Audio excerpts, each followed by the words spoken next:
Ready?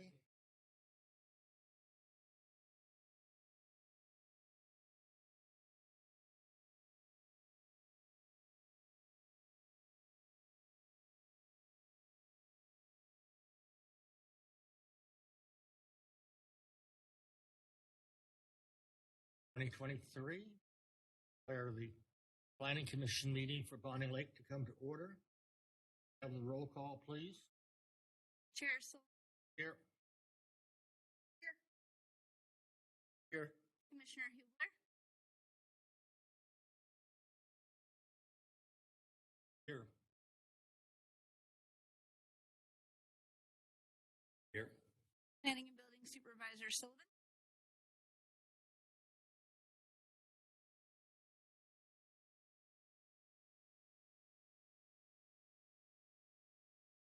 Time we take a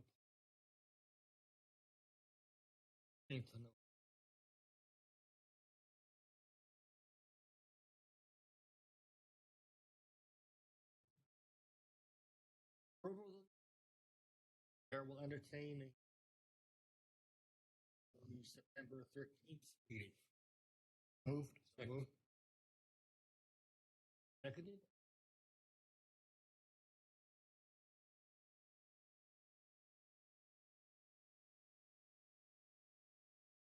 Comments and concerns?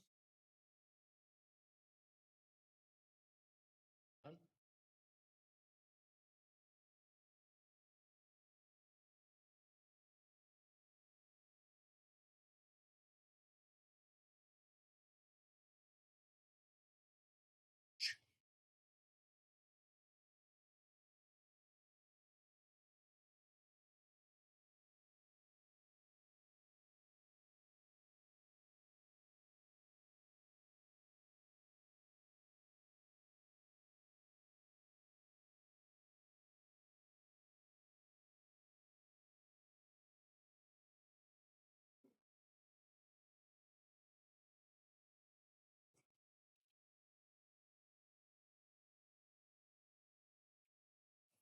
And just for the record keeping, Commissioner Hubler has joined us at 6:02.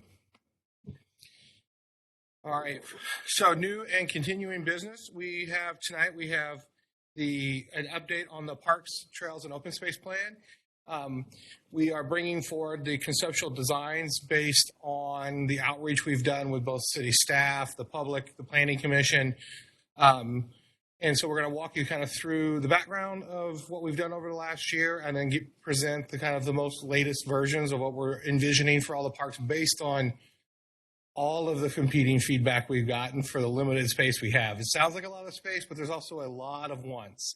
So with that, I'm going to turn it over to Scott Melbourne with MXM Architects. I'm going to load up his PowerPoint presentation, and he will walk you through that presentation. Hey, Kennedy.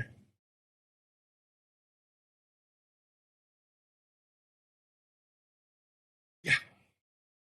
I'll load up that PowerPoint right now. Okay, great.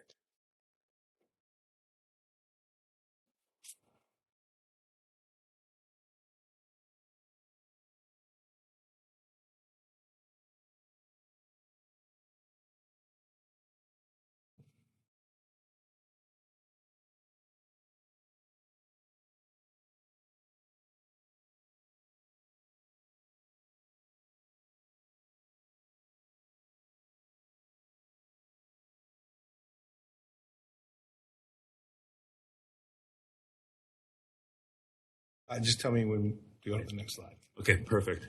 Good evening, everyone. It's good to see you again, and thank you for inviting me here tonight to share with you essentially updates on where we're at on capturing feedback from the public of what their dreams and hopes are for their public parks, and how we're starting to translate those into some conceptual designs for potential future implementation and improvements. So why don't you go ahead next? So just briefly, I won't dwell on the overview of the larger kind of projects so much, but just help set a reminder of a frame of reference for where these conceptual designs are fitting into, share with you just a little bit about what we've heard so far, and then walk through the concepts for the 4 parks that are in our court at this point. And Jason introduced me, but I should maybe just say again, yeah, so my name is Scott Melbourne with MXM Landscape Architecture. Okay. So as you're well aware, especially with this committee, the PTRO plan is a chance to think in longer terms about what the future can be for guiding investments and improving the park and recreation system for the city, especially doing that in such a way that there's an eye towards opportunities for pursuing grants and other funding that can be matched up with those interests that we've heard from the public. Let's go ahead. Next, Jason. Just a reminder of the timeline of this effort. So as Jason said earlier, really from the very beginning of things, it's been, we're coming up on close to a year, and we're in that final key phase of things where we're starting to wrap up our documentation of what's been heard and formalize the recommendations that are put forward to you all. Let's go ahead next. So we know that this work has been done in a way that can build off the tremendous resources that are here for the city of Bonney Lake and for your community. And that's something that's really come through with the feedback that's been received so far, that folks love their public spaces, they love their trails. They also are just over time increasing their expectations of what can be offered in those spaces. Next. And so that all is then interwoven with the actual programming of the activities and recreation in particular that's put on offer. And you'll be seeing some ideas on how particular facilities might be upgraded. So let's go ahead for next. So there's been really, I think, a really significant amount of public outreach, and you all, I've seen most of you multiple times over this last year at some of these various events. Everything from the survey that went out to the whole sequence of tabling events over the summer, which is fantastic to be able to kind of graft into those activities that you all already are hosting, and indeed activities like the open house that took place just about 2 weeks ago. Next. Go to the next. Just really briefly, big picture, some of those highlights for what's been received in the survey. You see that there's, in total, a pretty lengthy list of, possibilities how these public spaces might be getting used. And while there's in some ways competition, not everything got the same ranking, what I take away from it is that there's general support for all of it. That people are just asking for more. And so in a way that I think sets up a good challenge for us to really try to maximize the potential of the parks, and in particular, take advantage of the fact that we're looking at multiple parks all at the same time. Next. So in the end, there's some core themes that kind of rise to the surface. First is kind of general category of making sure that you take care of what you have. Some of that could be renovating and upgrading existing parks, keeping an eye towards ADA compliance, and I know that you all have plans and strategies for that. Also, continue to build the system. Know that there's development that can happen on some existing park sites that are essentially undeveloped currently, and then expand the recreational opportunities and the specific activities supported within those spaces. All right, so now we get to what for me is the fun stuff. So we'll look at 4 parks. We'll start with the big one, with Allen York Park. And the way that this is structured is we have a slide or so that is kind of reflecting back a distillation of the feedback that we received through all these different kind of efforts, especially the tabling efforts. And then we'll look at some drawings for the concept design. So with Allen York Park, you might remember that I was here meeting with this committee earlier in the year to talk through what are these kind of potential basic strategies. And it was so exciting to hear that there was support for pursuing at least the option of rerouting, Lake Tapps Highway and actually opening up the core of this park to the waterfront in a way that's not been possible. That is very much, I think, compatible with the feedback we heard from the public of wanting increased access to that lakefront. In the tabling efforts from earlier in the summer that I know many of you were participating in, I think that you heard general support for that. There are, valid questions and concerns about some of the details, the particular routing, stop sign versus roundabout, these kinds of things. But in general, it really sounded like there's a lot of support for that. When it came to hear more about the particular activities being supported, you see there, we heard a lot about water play. We heard a lot of interest in there being a spray park put on offer here. And our way of thinking of that is yet another way of kind of offering a pressure release valve for the lakefront so that there can be a form of water play that's not demanding use of the lake directly. Also especially helpful for other age groups of children and the like. We had an image of movies in the park, and I think that was just very evocative. But I think that also builds off of the sense of community that folks have for special events here at Allen York Park. And related to that, seeing how a covered performance stage could help formalize and really facilitate that concert series and other kind of activities in a way that carries things forward into the future. So go to the next slide. So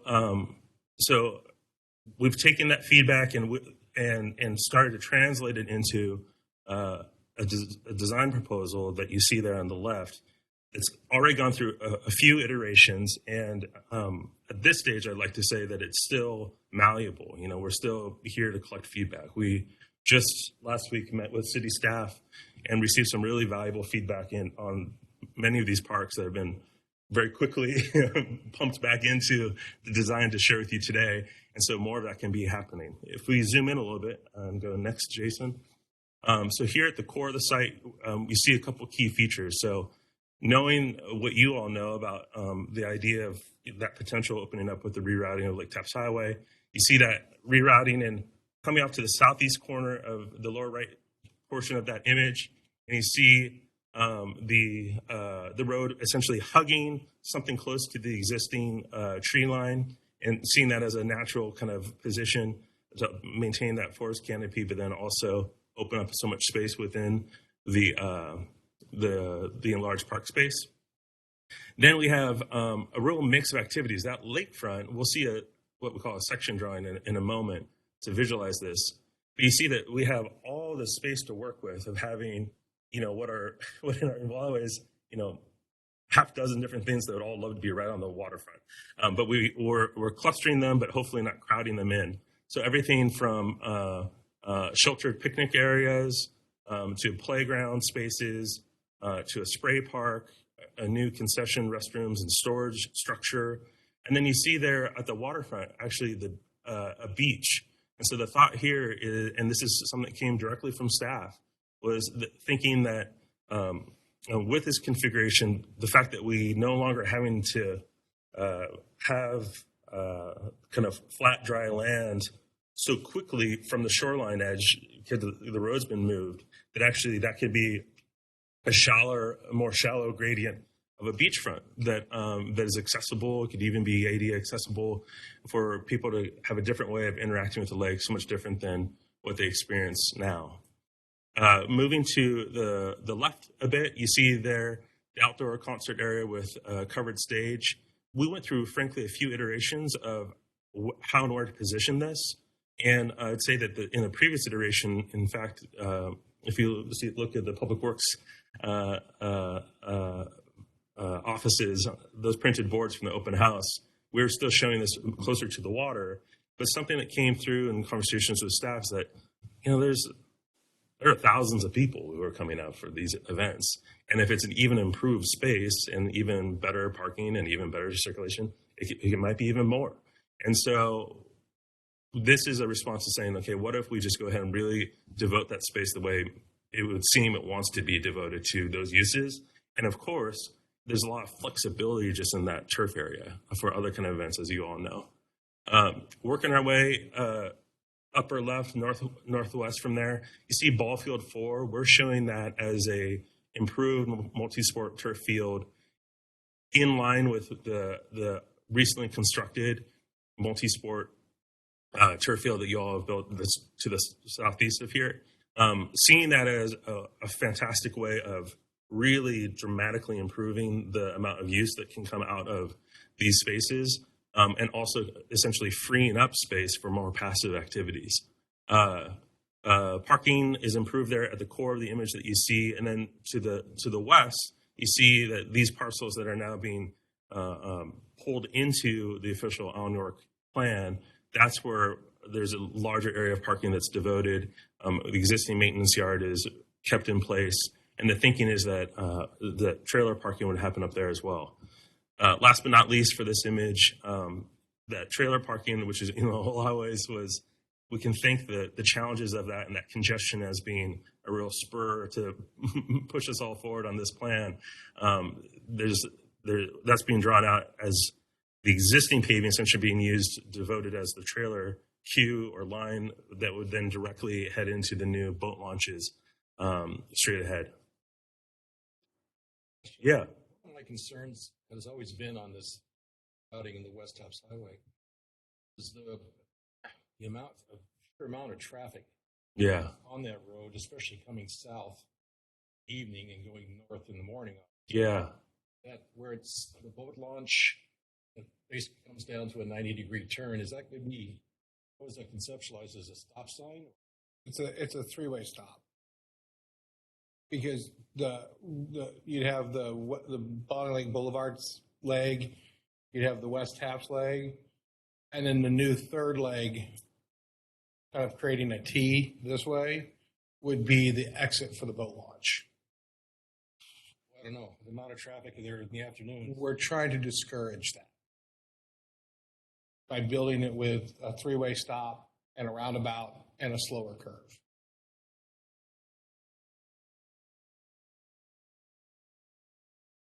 I mean, one of the complaints we've heard a lot of times is from both the residents along West Taps Highway is the amount of cut-through traffic and the speeds.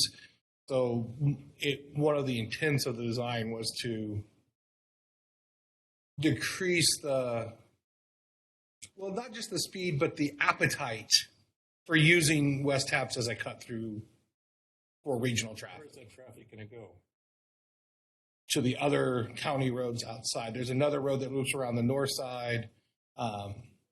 There's 214th. There's other road systems.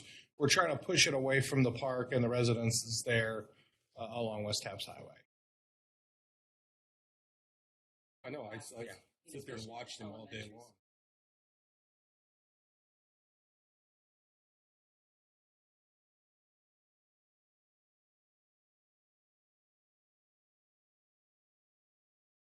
Road after the time.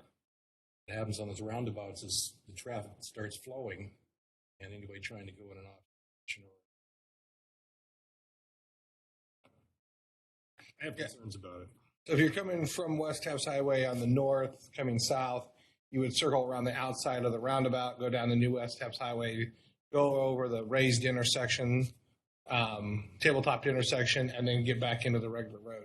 It is intentionally designed to slow traffic down and discourage cut-through traffic, which is something that we've heard over and over as a complaint along that West Taps Boulevard of that. This is not a regional road. This is a neighborhood road that feeds a park. And so it was intentionally designed to discourage people from using it in such a way. Yeah, and of course, it's an absolutely fair question. And, I'm really pleased that the city's brought on a traffic engineer who's working through these alignments, and I'm sure we'll be running some calculations. That's outside of my expertise. But I would say that from kind of a more park life and design perspective, my hope is that the traffic will flow smoothly and, of course, safely, while not worrying about it flowing quickly. Yeah, we've engaged Shakar Jewel to perform both a kind of a traffic analysis of the design and also kind of looking at the safety factors and how each the configuration compares to the new configuration, and also kind of how it works with level of service. And the design you're seeing for the roundabout and the West Taps is actually the engineer's design that was then fed back to the landscape architects to make sure that this works on traffic engineering principles. And there's a whole big, long traffic analysis that they have prepared that we're reviewing right now that walks through both the traffic counts, the pedestrian counts, safety counts, crash history. Roundabouts are immense traffic calming and also safety issues. They really slow traffic down. And then also if you do have crashes, they're more glancing blow crashes versus T-bone or rear end crashes. So years of data say that roundabouts are probably the safest thing you can do to really slow traffic and do it in an efficient way.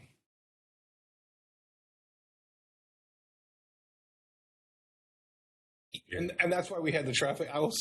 That's why we did engage a traffic consultant. And I can say Scott emailed me when we got the traffic on board. He's like, man, that got big.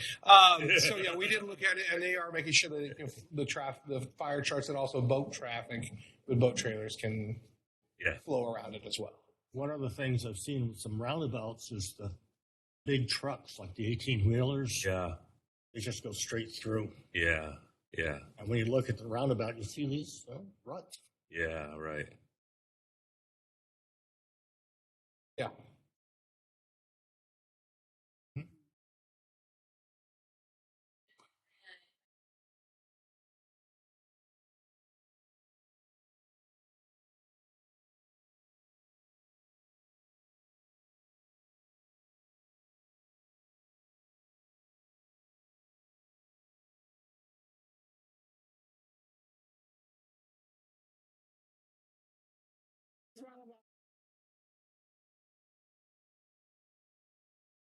Is that every single day? And that's more of a traffic circle than a roundabout. Yeah, so I mean, I'm just surprised school buses can get around that because sometimes I feel it's tight on my SUV. So I feel like if they can get around that, they can get around this. And one thing, sorry, I'm not trying to Scott's presentation. The area that's currently the parking lot for Allen York Park that's going to be repurposed as the boat launch drive aisles will still be available for parking during events when we close the boat launch. It won't be able to be open for parking when we're operating the boat launch because of the way it's set up. But when we do like Tunes at Taps or Bonney Lake Days and we shut the boat launch down, that area can then be repurposed as a parking lot, adding additional parking to the park for those larger events. And then once the event is over, it opens back up to boat traffic only. We do that now?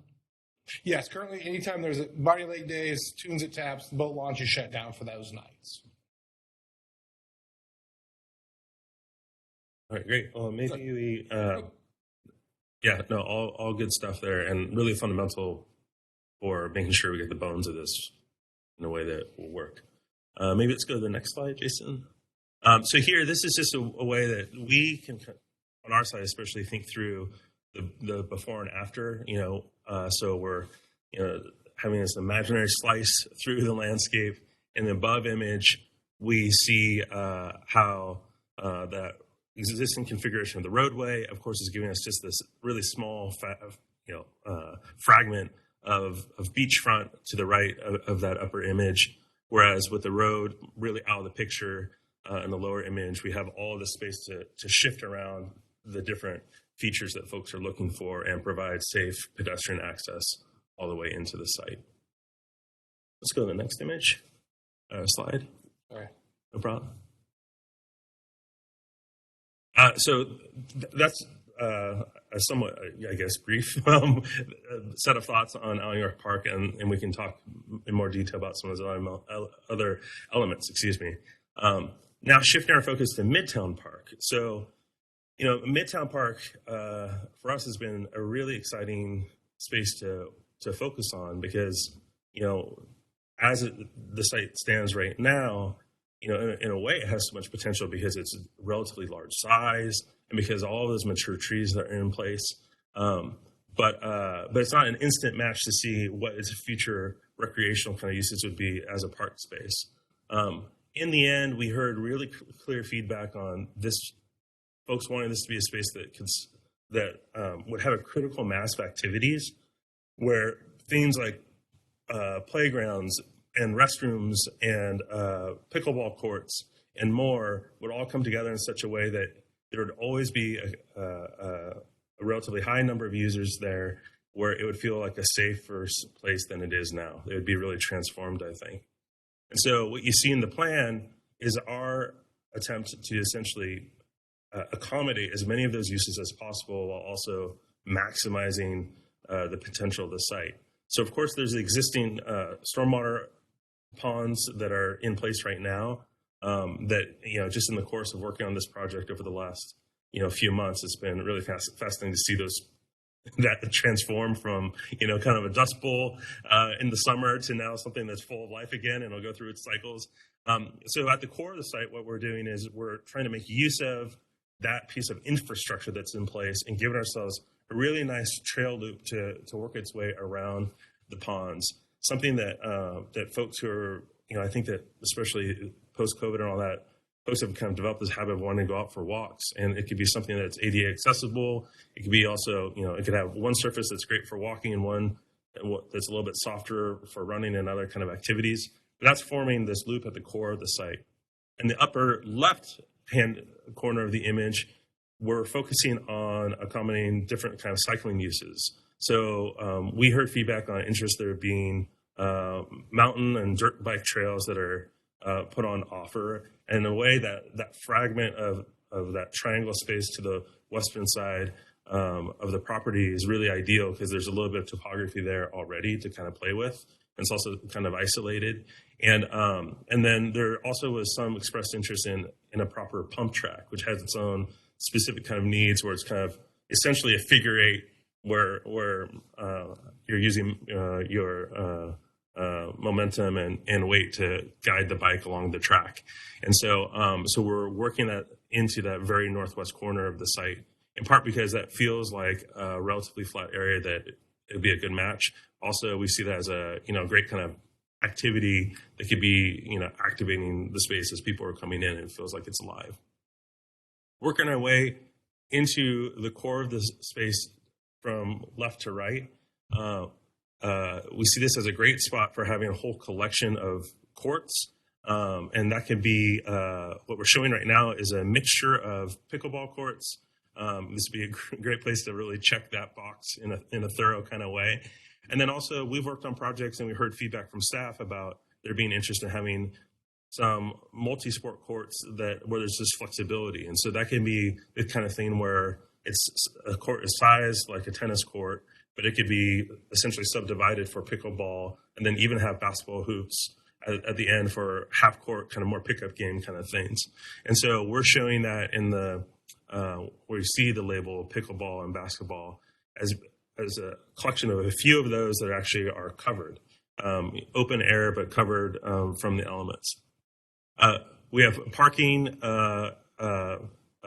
really throughout the site, but all hanging off that northern road extension. So as you all are super familiar with this site, I'm sure, Costco is just to the upper left from what we're looking at.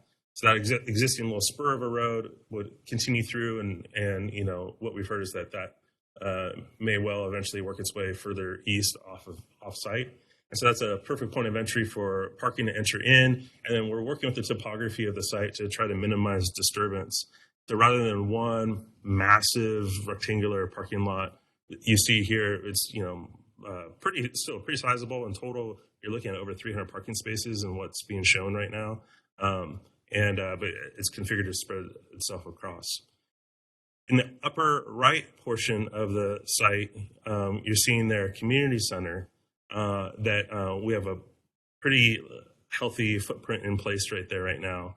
The footprint is 25,000 square feet, with the thought that it would maybe be two-story, and so about 50,000 square feet. And that's in response to some of the kind of larger scale planning efforts, and with this PTRO kind of plan, what feels appropriate for a community of this size, but also specifically feedback from staff and others about making sure that there's, maybe one or even two indoor basketball courts in place, that this could be a place with classrooms and a senior center and other kind of facilities. And this park, from our perspective, feels like a perfect place for that, really. Then we have playgrounds. Yeah.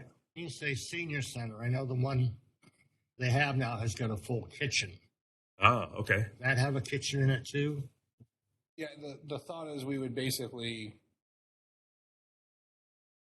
take the same things that we have over there, so there's no loss, but also make it better by having classrooms, the meeting spaces, and the 2 basketball courts that could be used for either senior activities or basketball games, those types of things.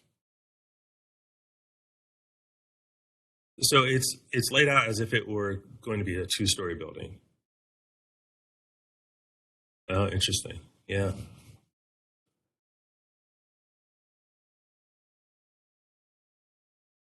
Right.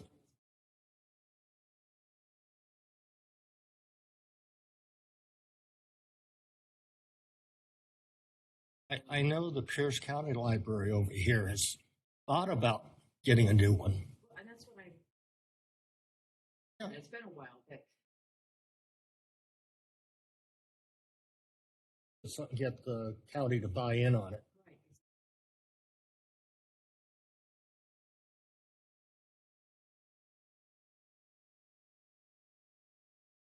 Yeah, they had thought about it before the COVID had happened, and then I think after COVID, I don't know what they're.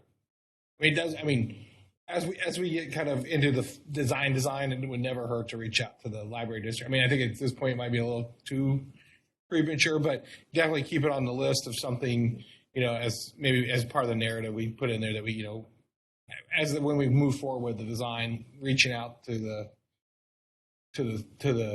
library, because you could even leave it at the same footprint and add a 3rd story and put a library on the 3rd floor with elevators. I mean, it's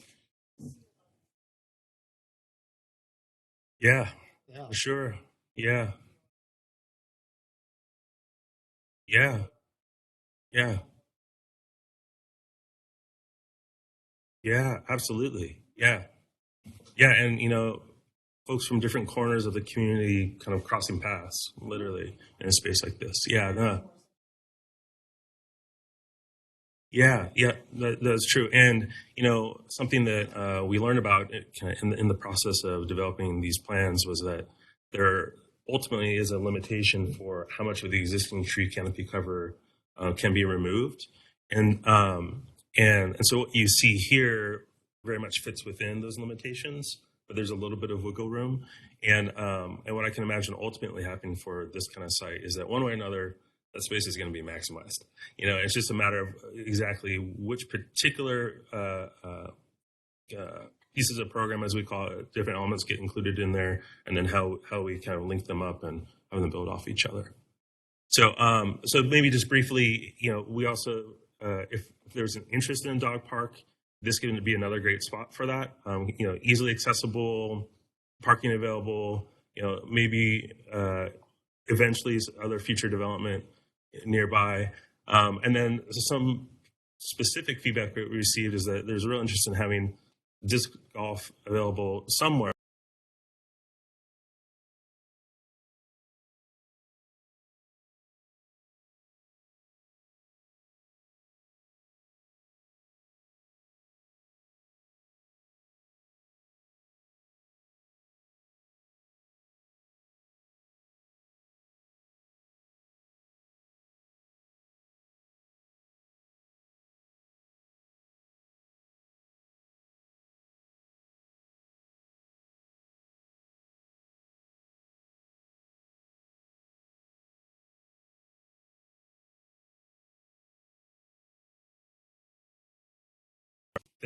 There's a clearing within that grub or within the slough, and other kind of understory plantings there in place there, almost like it's a soft path, but that's going to be for where, that's essentially your fairway.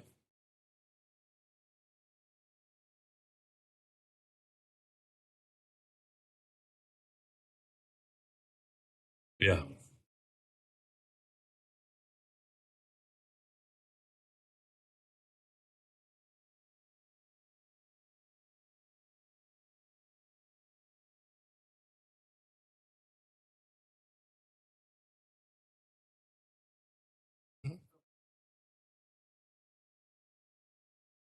Yeah. And it's a great way of meeting that coverage requirement that we have, but also activating those spaces so they don't become overgrown or on what they say, eyes on the street. Yeah. By having the disc golf there, those areas of forest that we're retaining, there'll be people actively walking and traversing those areas as part of that activity, while still retaining kind of that forested feel of the park. Okay, well then maybe let's move on. Oh, we might have a little section or two here, which we won't dwell on, but the next slide, Jason.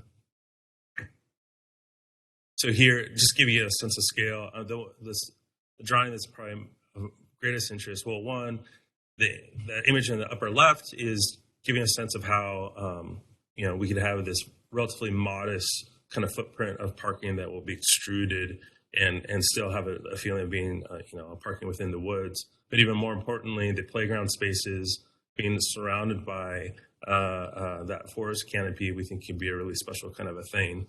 We did get helpful feedback from staff, especially from the maintenance group, wanting to make sure that the existing trees and their needles are not, in direct proximity to the spray park and even to the pickleball. And so that's something that will be showing up in the next iteration of these plans, where we're more intentionally kind of highlighting how there's probably a different character of new plantings in the immediate vicinity of some of these playground spaces. But the great thing is that it can be surrounded by that existing forest canopy. And then the image in the lower right, that's just giving a sense of how expansive really the spaces that we have to work with, where if we have those pickleball courts to the right of that image and a sidewalk kind of servicing them, we have that main trail that even has the two different kind of surfaces that then transitions into the stormwater pond that during the summer, something we learned is that, the city had put forward plans of making sure that stormwater pond was accessible and safe and even usable to some extent during the dry summer months. Okay, let's go to the next one. And then here, this is a perspective rendering, just giving a sense of how these different pieces come together and how hopefully they can be building off of each other. All right. So two, of course, much smaller parks, but important in their own right, coming next. So with Victor Falls, Victor Falls, of course, is in a way really challenging to figure out how to make that accessible and safe, not only in being able to view the falls, but even just in getting to the parking lot. So what you see here is an initial pass at translating some of the feedback that we received, but this will definitely continue to be in motion for a little bit as we hear more and learn about potential limitations. So in this scheme, what you're seeing is that the upper right of the image there's the existing parking lot that's being paved, and then a little bit more of a sense of entry into the space, and then having a relatively small but valuable area of landscape improvements, a picnic area, that kind of thing, some benches, some turf, maybe a few other plantings. And then there's a main path that guides you through to a viewing deck. So that viewing deck can be built up kind of jutting out from the slope and offering a view out to the falls. It can be accessible and obviously it can be safe and that can satisfy that interest and need. Then there's a pathway that's moving its way through the site at the moment, not entering into that third parcel on the west or left side of the image, but circling its way back and connecting up also with then Fennel Creek Trail. In our outreach efforts, we hopefully were not irresponsible in showing a suspension bridge, but we showed a suspension bridge, and people like a suspension bridge for kind of supporting this kind of special activity of essentially something that I'm thinking of as more of a medium scale activity, right? If you want to be there for 10 minutes, you can just go to the view deck, see the falls, head out, maybe have lunch or something in the picnic area. But if you want to have a little bit more of a trail experience, and the suspension bridge and that surrounding trail can support it. We heard concerns from city staff about essentially the feasibility of something like that, especially it's a whole other new category of expertise in maintenance, let alone cost of construction. And so we'll be open to feedback on what's desired to be shown in the next iteration of these plans, and whether that's really just a trail of switchbacks and something that's a more modest kind of crossing. Let's go on. Last but not least, before we see the next one. So here, when there's dramatic topography, we can't help ourselves but draw some sections like this. And so this just kind of highlights the role of that viewing deck, of how it can bring people out to that edge that we know that there's, for better or for worse, such a strong interest in every year of folks getting out there and giving them that opportunity. Okay. Now, last but not least, so Cedar View Park. So Cedar View Park, of course, quite near to here. In the end, the feedback that we heard on Cedar View is that folks were really interested in essentially having the same core functionality maintained, but just improved. And part of that is about improvement of the actual facilities, of upgrading the playgrounds, equipment and that kind of thing. For example, things like the existing basketball court can become one of these covered multi-sport courts, that it could be still a great place for kids after school to throw a basketball, and even if it's raining in bed outside, that kind of thing. The existing large picnic shelter, go ahead and add a few smaller picnic shelters, so there could be a larger number of users. And then upgrading of the restrooms, we know that there's a challenge with that because there's essentially no sewer service here right now. But setting a target for that to be something that can possibly happen. And related to all of that, yet again, a spray park. And that could be maybe a spray park that's more modestly scaled and sized compared to what would be happening at other parks. But even, there's a lot of discussion on the team and with staff and with the public again, and just want to really double check, like, should we even include that as a target? Because we work on spray parks. We know that they're complicated and expensive. And it felt like this community, this neighborhood would make good use of it, and they deserve it as much as any other. And so we're glad to include that in the targets. And, okay.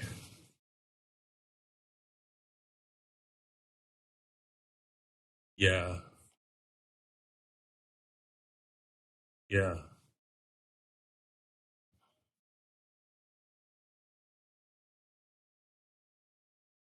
Mm, mm,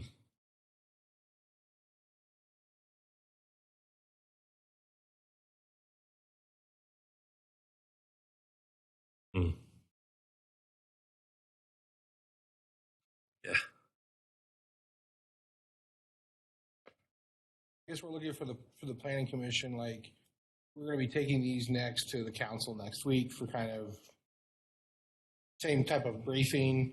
We're still going to have public hearings. You're still going to vote on it. It's still going to come back at least one more time, maybe two more times. But as we hone these designs down, based on what you're hearing from the community, based on who you're talking to, based on your life experiences, what do you think about any of the designs? Or I know, Craig Commissioner Starwood talked about some concerns with the roadway. Are there anything, concerns, other things you would like us to consider? Areas where you don't think and the library, I think that's a great idea too. I mean, are there any other of those types of, things that you guys as the planning commission would like the consultants and us to hear as we kind of finalize these designs?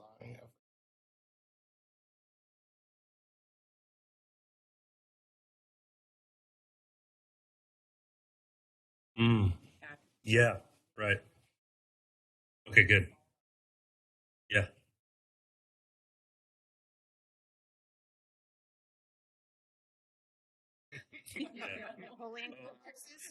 I have personal experience with this. My small dog went after a horse earlier today. So, yeah. But I think that would be just a primary focus. And then I know we already have one dog park, but all of them are together. Mm-hmm. And okay, good note. There's the dog parks too. I noticed in some of the other cities where they have the dog parks, they have They obviously have to carry bags to pick up the droppings and that kind of stuff. But they have what they call digesters. Oh, yeah. Installed so that they can actually get rid of the feces there rather than take it home or whatever else they're going to do. It's something you can look I don't know, do they have bags that? at. Yeah, the Carry it? bag dispensers, yeah. Yeah, but I mean, if you take a plastic bag and you fill it up and you throw it in the. Oh, yeah, the ones that I saw, the bags are biodegradable. They're not really plastic. They're more like a, something like that. You know. That's what we use for. Yeah. I mean, Yeah.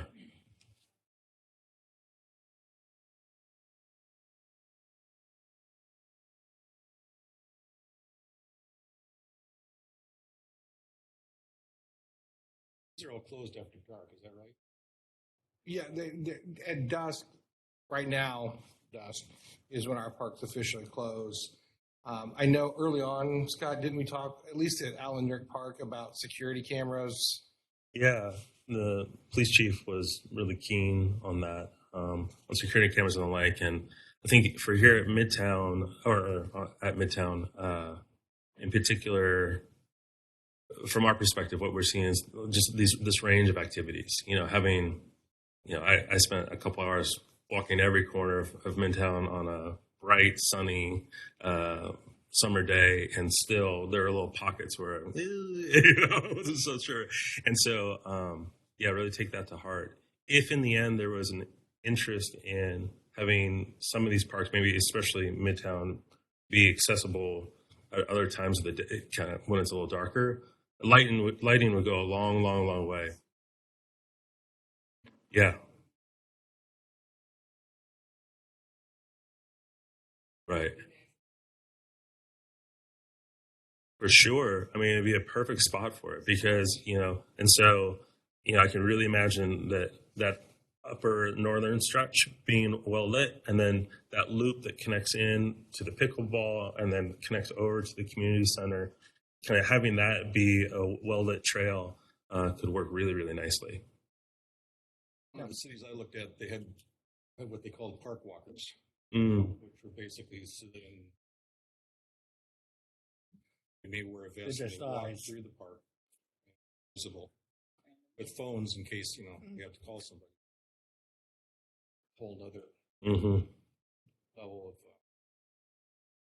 I think the other thought too, I'm trying to get back to that specific image.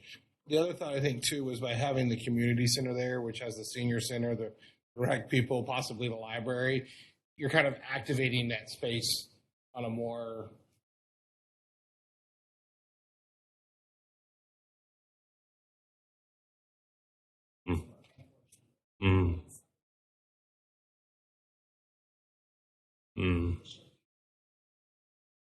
Do they still have cameras at the skate park?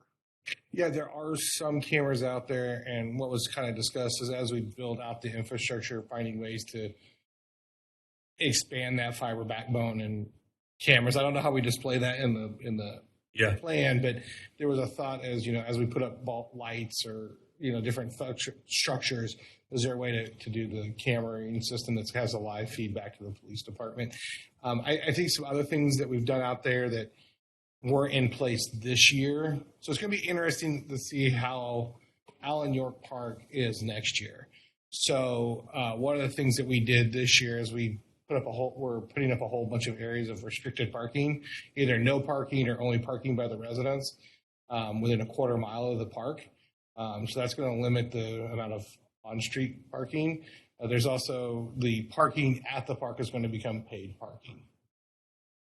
So it's not going to be the free option as compared to North Lake Taps, which is all paid for. That was part of the problem we're seeing kind of on a safety level is North Lake, the county park on the north side of the lake is all paid. And so people don't want to pay, so they come down here. And so we're trying to balance that out. And it's going to be interesting to see how that impacts those issues. The other thing we talked about, Jason, was The old blue lights. Yeah. Yeah. Problems with fake hitting them, for fun, but another thought. The thing I was thinking is the more people use the parks, the better it's going to be. So I think improving the parks is going to do a lot for security just because people are going to be there. And I think that's just all the parks in general. If we can get people there, they'll be mostly better behaved because more use for them. And people also want to take care of them because it's something that they take pride in. Well, a lot of the parks, it's the broken window theory. Yeah. If you let it get out of hand, you don't deal with the low level stuff, then you start getting really bad. Yeah. And Scott, I'd like you to expand on it because I know you kind of talked through us with it. One of the ideas of moving the road was to expand that space. Yeah. To provide less friction points. Yeah. By providing a greater space for greater separations. Because now everybody's cramming onto this really small area. And there becomes kind of this friction points. I don't know if you had any. Yeah, for sure. I mean, and you all have experienced it. I mean, with Alan York and how, I'm not so familiar with the particular history of the fencing that went up and exactly how and when, but I can imagine it. And yeah, so ultimately, that shifting, that realignment of the roadway, as far as how it relates to the park, it's, ultimately a safety thing. And having that space be that much safer and that much more accessible.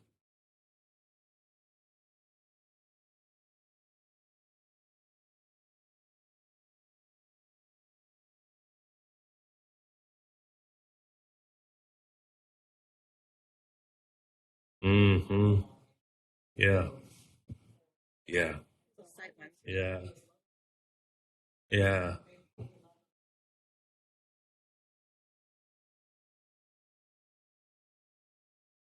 Yeah. Yeah. Yeah.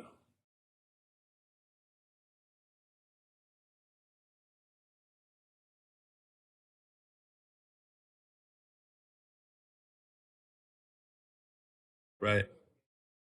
I mean,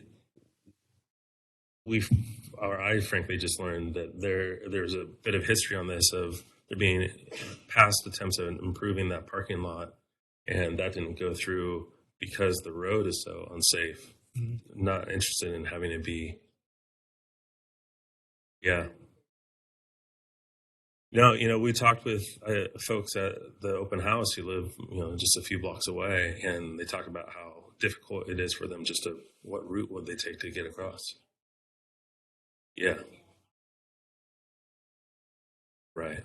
And I think I can kind of go to that slide. And I think the challenge is, there's some site distance issues which kind of impacted, as Scott mentioned, some plans we had at one point. We're gonna have to look at those site distance issues. The weird challenge about this park specifically is that it's an island of the city. All we own is the park. The road itself is Pierce County. The guardrail is Pierce County. So all of those types of traffic calming, guardrail issues are all Pierce County. Yeah, so it's shown here. It's kind of where that area is cleared out. But that's all inside the property. So the guardrail itself is in the right of way in Pierce County. The road is Pierce County. We have talked about, at one point, the thought was to bring the Fiddle Creek Trail through here. We're kind of rethinking that and basically bringing it through Victor Falls Elementary and crossing at Falling Water Drive, where it's a little bit safer, and then tying in that way. So yeah, as Scott mentioned, this one's tough. Mm-hmm.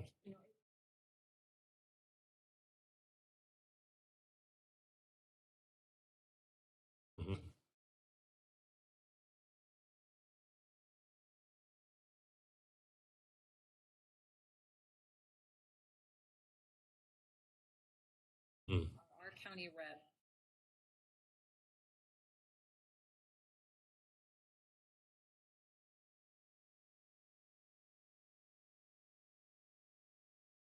Yeah. Add Fennel Creek Trail right away too. Yeah. That's got to be in the county. Yeah, in our conversations that we've been having with the county, I'm sorry, Scott, if you want to jump in, I apologize. We've been talking with them about the Fennel Creek Trail and the connection to the Foothills Trail, and more it's seeming like the concept that's emerging, nothing official, nothing approved, but looking at all the different options, one option that's getting added to the table is going through Sky Island, through to Holly. They're building a whole new road system that will come off the backside of the hill that ties right in at 128th, right where there's a crossing to the Foothills Trail. And so right where the McCutcheon Grange is. Oh, okay. And that new storage facility, if you drive up there, the road bends. In the future, it will be a Y that will go up the backside that will connect into the Holly and Falling Water. Right after the river, or right after the. Right after the bridge. Yeah. The bridge gets rebuilt, and it basically goes. Yeah. Okay, that makes sense. And so there's some thought is if they're building that roadway with sidewalks and those types of facilities, does it make more sense to kind of use that corridor than trying to punch something through a critical area? So, yeah, I totally agree.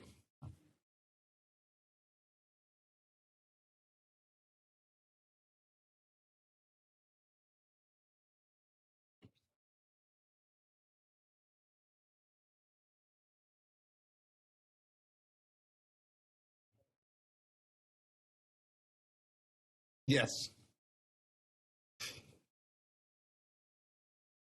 So any other thoughts? I mean, that's why we have Scott here. So any questions or? Oh, thanks. That's nice of you. You probably heard this 3 times. It's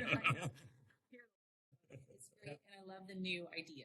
Okay, good. Commissioner Huber and I got on Facebook on one of the local groups, and somebody had taken the open house posting and posted it like a week ago. After And- the open house. Yeah, and everybody came, why didn't they tell us? Why did the city just release this? And it was an individual. I think he was trying to make trouble. Oh, shoot. Okay. And which led to, we need playing fields to the south. We need covered basketball courts. They want indoor basketball. And so when I explained, I was like, hey, this was actually put out, and I personally shared it onto the community pages to make sure that people knew this was coming up, invite them to the open. Yeah. We were at every music in the park all summer long. Yeah. You all had a lot of outreach over the summer. Yeah. And so I just sent the links like, hey, here's the links to the city's pages. You Yeah. can see the entire vision. There is. And I would say from our side, it's an exciting challenge to kind of balance all of these demands. And certainly those recreational uses are really important for the community, certain aspects especially. That said, it's notable that, all those pie charts you saw, we weren't hearing over the summer at all of those events of there being this huge interest in having these particular spaces being converted over to more forcefully, more dramatically to sports fields and the like. So it feels like this is the direction that it's going in for these spaces, for this community, of very much supporting that in as efficient way as possible, and it adds to the life of the parks. But there's more to it than that. Definitely, we've got to put the word out. Yeah. And this particular. That's great. Yeah. And I think he emailed me. I don't remember his name, but I think I got an email last week about indoor basketball courts and volleyball. And so I responded back to him that the thought is that we would have a community center, and it was after our meeting with the rec staff. We also brought up the idea of indoor courts. Yeah. The plan is to do 2 indoor courts at the community center, and then have a couple of outdoor courts that are covered that can extend the life into the wetter season. The wetter season, in the middle of December, maybe not, but in those late misty days, it would still kind of work. So.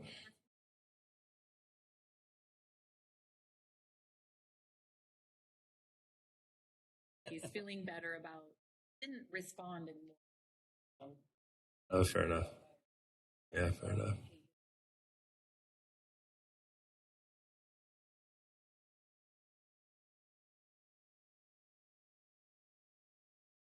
In one Information out. And one thing, if you do hear things about sports courts, we also have a plan where we are taking 20 acres of former water utility property and transferring that into the park system, which will be shown on the park plan. It's just not part of Scott's presentation because he's not been tasked with doing the design of that, where we are planning to add 3 to 5 new multi-course fields. So, yeah, so that's not part of Scott's task to do a design for that, but that area is being set aside and programmed for that additional capacity. The idea of natural space and open space, because I feel like we need both. And especially with the more development that's going on in the city, like some of those trees are taken away. So it's nice to have some tree space and some open space. honestly, Midtown Park, that is that one like clean slate park that we just have this bring it to be everything for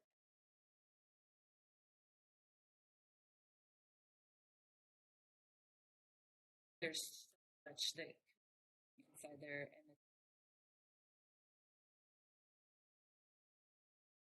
Mm-hmm. Mm-hmm. that was things that we had Mm.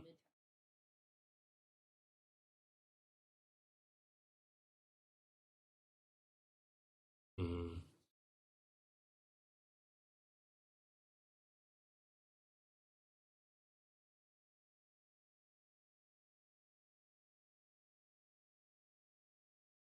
In the summertime, this is the park that everybody's going to want to go to because it's going to be cool. Yeah, Where that's if right. you go to It's true. like Allen York Park, it's in the sun, you're Yeah, going to it's get really really exposed. hot unless Yeah. you go to the lake. But like Yeah. Midtown Park, you can stay relatively cool. Midtown will be And play. perfect because it's around all the shopping. I think it'll get a lot of use. You're going to see a lot of go to Chick-fil-A, go to Yeah. the Crumble Cookie, go to Bubble Tea, Mhm. and then go over to the park and goof off or Yeah. ride bikes all day and then go have lunch at Habit. I think You know,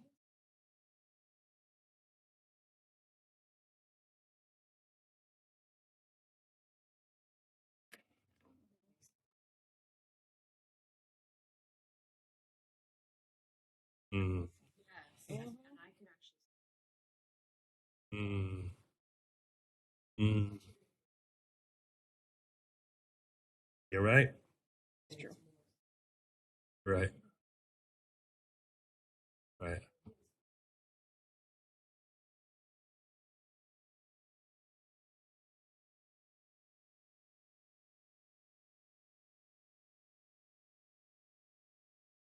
Mm.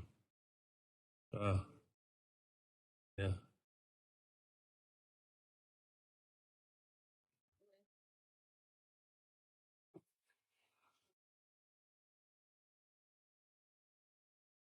Right. or saved. Yeah, or maybe it's already Yes. there.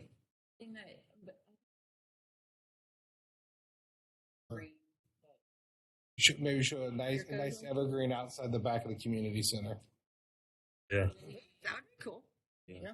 Like it would be really neat to have that ability to always have it there and not. I have kind of a question about Midtown Park. Has there been any talks about putting access to the backside of Regal and Federal Way, Fred Meyer, onto that extension road? Yes. Okay. So the road was designed in such a way that hopefully there's a kind of an alley for the Regal parking, or not an alley, but a kind of a stub out for the Regal parking lot to connect right in. And then further down where the 211th stoplight is, the future road plan, which was adopted years ago as part of the comp plan, you'll see it again as comp plan comes forward, actually requires that when the private developer go to the east gets developed, that they extend that frontage road all the way to 214th, where there's a future signal, and also connect to 211th. So that eventually, if the city could ever acquire that stretch of 211th from the private owners, because it's private from the stoplight back, that you would have another kind of entrance that way into the park. route. Yeah. That's a good point because that whole edge. I mean, in a way, the way it's shown now, there's no special crossing or anything like that. But that whole street improvement, I think, would be very welcoming for anyone who's popping out from the northern side. And then who knows if there is ever any kind of redevelopment happening on that north side, maybe they bring a stronger crossing put in place. I think it's time to start wrapping it up. Anybody got any questions? Good. Thank you. And I would encourage the planning commission, come to the council meeting. The planning commission can speak as individuals before the council if you want them to kind of hear your thoughts, as they also can give the same presentation. The planning commission is always invited. All right. Thank you again. Thank you, Scott. Well, we go to the order. Correspondence. That's you. Staff comments. Just one, I want to remind everybody that we are going to have we are going to do a 2-meeting month this month. So November 15th, we'll have a meeting. I believe, Scott, we're going to be back with cost estimates. I think that's what was on the schedule. I could be wrong, but I believe that's on the schedule. And then also the 2023 code maintenance package. And then next year we'll be getting into the comp plan. Last comment. I'm hopeful that in January we will finally be moved over to our new building. I am simply waiting on a camera to be installed. And as soon as that happens, I know. And if I could control it, I would gladly do it. But I'm waiting on the camera to get purchased and installed. That's all we're waiting on. When it happens, it happens. It happens. Commissioner comment. Sorry. Are any of you guys part of an HOA or you live in an HOA community? Okay. So for the comp plan, we're doing public outreach. In the public outreach, we're speaking to the HOAs, and we're kind of having a hard time gathering HOA board contacts. So if you could provide me with an email to your HOA board contact, that'd be awesome. We're not going to reach out and have a meeting with the whole HOA. Yeah. So that we can do a bunch of them simultaneously and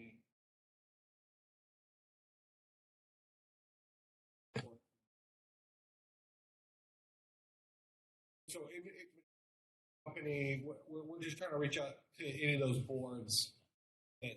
I know with Sky Island, we've got a link to send to everybody on the board. Yeah, we got Sky Island. We talked to that one. We do have. Yeah.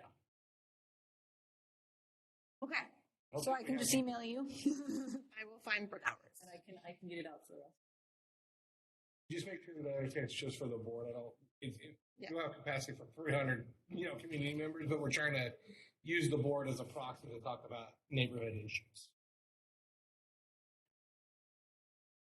I don't believe so. Any HOA board any board members from different HOAs, contacts for HOAs, please email those to Kennedy. Yep. Because we've got dates set up in late November or December that we're trying to meet with those board members just to have a conversation about what is of concern to their communities. Any other commissioner comments? Oh, I do. I just wanted to say good luck to Carrie and Jessica next week at the election. And I did want to say one other thing too. The open house that we had, I really wished it would have been a special meeting rather than just a gathering like it was. We got the email from the city attorney, and it really shook me up, that she said $500 fine if we're talking to anybody. And I always remember what Grant says, talk individually or sequentially, somebody had mentioned to me, something, I think a roundabout, they weren't happy. And I mentioned it to Grant, I mentioned it to Jeff, and then I thought, holy cow, if I talk to one other person about it, I'm going to have to report myself. So I, told Jeff, I think we need to get out of here, and we took off. The root of the problem has always been the people get together out of the meeting, agree to a vote a certain way. Yeah. And then you get it, okay, we're ready? Yeah, okay, we vote, thanks, we're done. There's no discussion, there's no feedback. It was actually the city clerk that sent that email. It being an open meeting, but special meeting, but because of some changes in the Open Meetings Act, because following COVID, if we were to make it an open meeting, we would have had to record it, we would have had to broadcast it. I'd had to take notes. Kennedy would have had to take notes.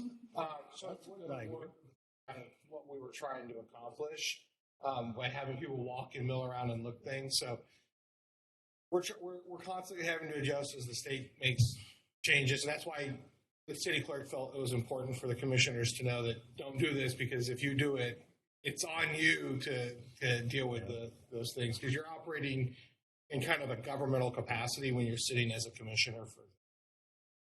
One last comment, and it concerns the planners.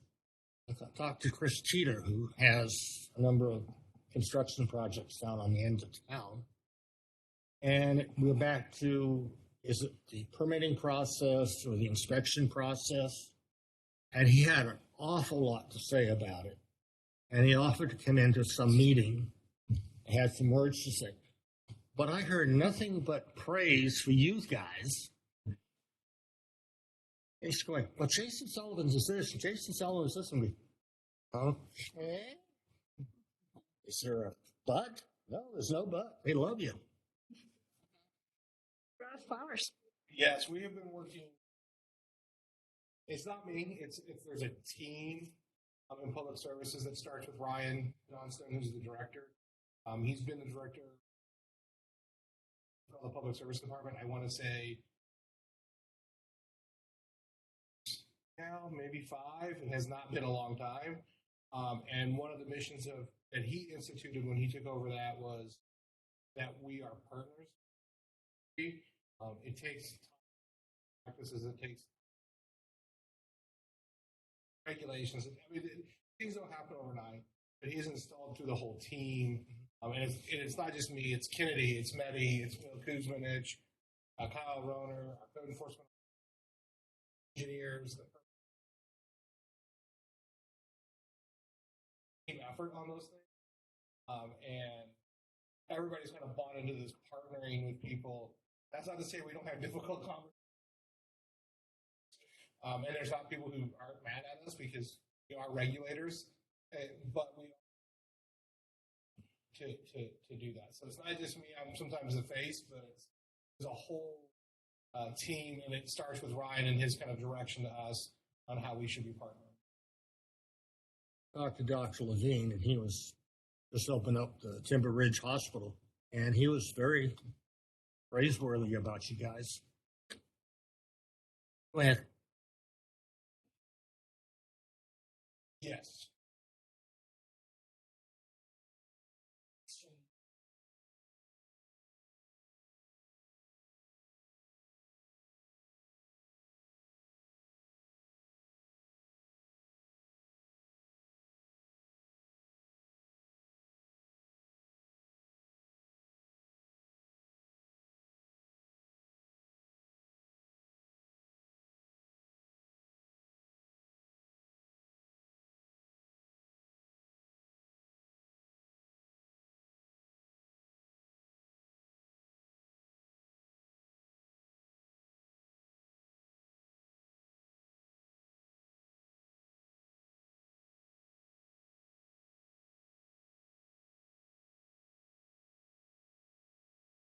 $10, whatever. Okay. $10. It's usually Yep. Sounds good. Okay. Move to adjourn. the November 5th. I'm already double booked. That one I have.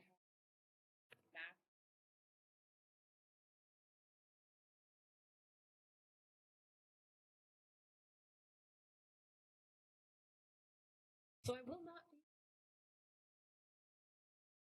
That's the financial side that I've We more can about. put you on Zoom. Be in the middle of a meeting. But And you can be on Zoom. Just listen. Listen. All right. Motion to adjourn. So moved. Second. Second. Moved and seconded. Oh, it's all the above. All those in favor say aye. Aye. Wonderful meeting. Thank you all. Yep. Thank you. And off the record, everybody, Saturday, 10 a.m. to 4 p.m. at Bonney Oh, yeah. High School